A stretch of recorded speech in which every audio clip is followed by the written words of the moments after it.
Hello बच्चों, कैसे हो आप लोग। मैं आज फिर आपकी ma'am Sanskrit ma'am Renu ma'am acknowledge series by Amit प्रकाशन मुक्ता पाठ संस्कृत पाठमाला भाग 2 सप्तमः पाठ अपादान कारक के बारे में जानेंगे। अपादान कारक के बारे में जानेंगे। अभी तक हमने जाना कर्ता कारक, कर्म कारक, करण कारक, संप्रदान कारक और आज हम जानेंगे अपादान कारक। जिस शब्द से, ध्यान से सुनिए बच्चों, जिस शब्द से किसी वस्तु के अलग होने का भय या आभास होता है उसमें क्या होता है, उसमें उसको अपादान कहते हैं। जैसे अपादान कारक का चिन्ह क्या है बच्चों, अपादान कारक का चिन्ह है से। अब करण का भी चिन्ह से है और अपादान का भी चिन्ह। आप समझेंगे इस बात को। करण कारक में से यानी कि फ्रॉम के द्वारा, जिसके द्वारा कोई चीज करी जाती है, और ये से जो अलग है ये अलगाव की स्थिति उत्पन्न करता है। इससे अलग होने की, किसी चीज के किसी से अलग होने की स्थिति उत्पन्न होती है वहां। जबकि करण कारक में मैंने बताया, करण कारक में विभक्ति में उसमें से का अर्थ होता है के द्वारा, लेकिन अपादान में क्या होता है, किसी चीज में से का अर्थ होता है से अलग होने पर।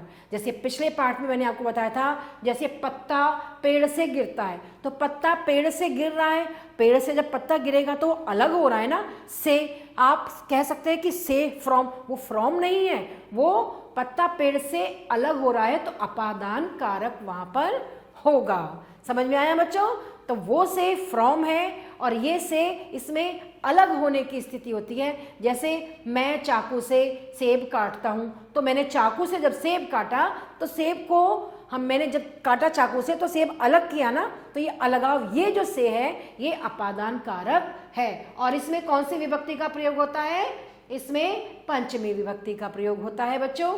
देखिए इसमें, इसके बारे में जानते हैं। बालः गृहात् विद्यालयं गच्छति, बच्चा घर से विद्यालय को जाता है। बालः बच्चा, गृहात् घर से पंचमी विभक्ति है, विद्यालयं गच्छति विद्यालय को जाता है। वृक्षात् पत्रं पतति, पेड़ से पत्ते, पेड़ से पत्ता गिरता है, पत्ता गिरता है, पत्ते नहीं गिरते, पत्ता गिरता है पेड़ से। महिला वाटिकायाः पुष्पाणि आनयति, महिला बगिया से फूल लाती है। मेघेभ्यः जलम पतति, बादलों से पानी गिर रहा है, बादलों से पानी गिरता है। पुष्पेभ्यः गंधः प्रभवति, फूलों से गंध उत्पन्न होती है, सुगंध उत्पन्न होती है। पुष्पेभ्यः। श्रमिकः वनात् काष्ठानि आनयति, जो श्रमिक है, मजदूर है, वनात् वन से लकड़ियां, काष्ठानी माने लकड़ियां, आनयति लाता है, श्रमिक वन से लकड़ियां लाता है। महिला कूपात जलम निष्कासयति, महिला कुएं से जल निकालती है, कुएं से पानी निकालती है। कुक्कुरात भीतः बालः रुदति, कुत्ते से डरा हुआ बालक रोता है। कुक्कुरात भीतः, भीतः माने डरा हुआ, बालक है, बालक, रुदति रोता है, कुत्ते से डरा हुआ बालक रोता है। और इस प्रकार बच्चों हमने जो अभी पाठ पढ़ा ये अपादान, इससे संबंधित कुछ शब्द अर्थ देखते हैं। शब्द है वृक्षात, वृक्षात मीन्स पेड़ से, वाटिकायाः बगीचे से, आनयति लाती है, प्रभवती उत्पन्न होती है, पैदा होती है, काष्ठानी लकड़ियां, रुदति रोता है, गृहात घर से, निष्कासयति निकालती है, पत्रम पत्ता, बीजात बीज से। समझ में आया बच्चों आपको ये शब्द अर्थ हमने जाने। अब हम इसका कुछ अभ्यास कार्य करते हैं। जो अभ्यास कार्य इस प्रकार है। पहला अभ्यास कार्य है, निम्नलिखित प्रश्नों के उत्तर लिखो। निम्नलिखित प्रश्नों के हमें उत्तर लिखे हैं। महिला कस्मात जलम निष्कासयति, महिला कहां से जल निकालती है, कहां से निकालती है, कूपात, है ना, महिला कुएं से, कुएं से जल निकालती है। जलम कुतः पतति, जल कहाँ गिरता है बताइए? मेघों से जल गिरता है, पानी गिरता है। महिला पुष्पाणि कुतः आनयति, महिला फूल कहाँ से लाती है? वाटिकाया, वाटिका से लाती है, वाटिकाया। बालक किमर्थम रुदति, बालक किससे रो रहा, कैसे रो रहा है? बालक डर से रो रहा है ना, भयात, डर से। कुक्कुरात भयात है ना। गंगा कस्मात निर्गच्छति, हिमालय से निकलती है ना, हिमालयात। तो इस प्रकार हमने जाना कि ये प्रश्न उत्तर किस प्रकार होंगे। प्रश्न नंबर 2 है, निम्नलिखित वाक्यों में उचित पद चुनकर लिखिए। पहला है डैश पुष्पाणि पतंती, यहाँ है लता। तो यहाँ क्या आएगा बच्चों? क्योंकि हम अपादान कारक की बात कर रहे हैं तो हम आएगा यहाँ लतायाः पुष्पाणि पतंती। वानरः डैश कूर्दति, वानरः वृक्ष है ना, तो वृक्षात पेड़ से कूदता है ना। फिर है अहम डैश पुष्पाणि आनयामि, मैं कहाँ से? वाटिकाया, अहम वाटिकाया पुष्पाणि आनयामि, मैं वाटिका से, बगीचे से फूल लाऊंगा। विभा डैश प्रसादम आनयति, विभा कहाँ से प्रसाद लाती है? देवालय यानी कि मंदिर, तो देवालयात, देवालयात पंचमी विभक्ति।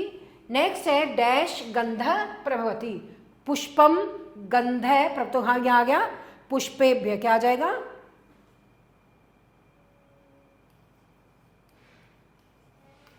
पुष्पेभ्य गंध प्रभवती। इस प्रकार हमने यहाँ बच्चों रिक्त स्थान की पूर्ति करी। इन शब्दों को देखकर इसमें अपादान कारक से संबंधित पंचमी विभक्ति का प्रयोग करते हुए हमने यहाँ पर पंचमी विभक्ति का प्रयोग किया है और हमने यहाँ इन रिक्त स्थानों को पूर्ण किया है। आपको समझ आया होगा अच्छे से। नेक्स्ट प्रश्न है बच्चों, सही उत्तर को चिन्हांकित कीजिए। ठीक है, इन्होंने यहाँ लिखा है बच्चों कि बालः गृहं गच्छति, बालः गृहं गच्छति विद्यालयात् या कि देवालयात् या कि उपवनात्। बच्चा घर जाता है कहाँ से? विद्यालय से या देवालय से या उपवन से। कहाँ जाता है? विद्यालय से जाता है, तो विद्यालयात्। नेक्स्ट है महिला जलम निष्कासयति, महिला जल निकालती है कहाँ से? पुष्प से निकालती है या कूपात, कूप से निकालती है, या भवनात् या भवन से निकालती है। कहाँ से निकालती है? कूपात, कुएं से निकालती है। नेक्स्ट है गंधः प्रभवती, गंध निकलती है लताभ्य या पुष्पेभ्य या पत्रेभ्य। कहाँ से सुगंध आती है? पुष्पेभ्य, है ना, पुष्पेभ्य। अब है जलम पतति, जल गिरता है लताभ्याम या वृक्षेभ्य या मेघेभ्य। कहाँ से जल गिरता है?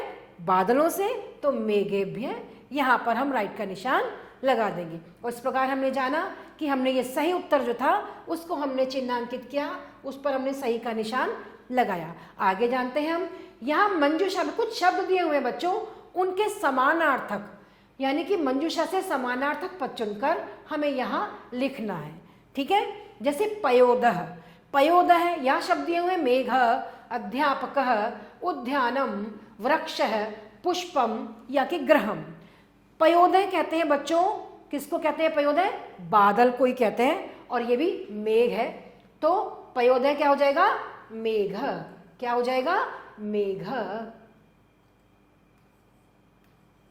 मेघ, पयोदय। फिर है उपवनम, उपवनम का सिनोनियम्स यानी कि पर्यायवाची मिलता जुलता शब्द क्या है? उद्यानम। क्या आएगा यहाँ?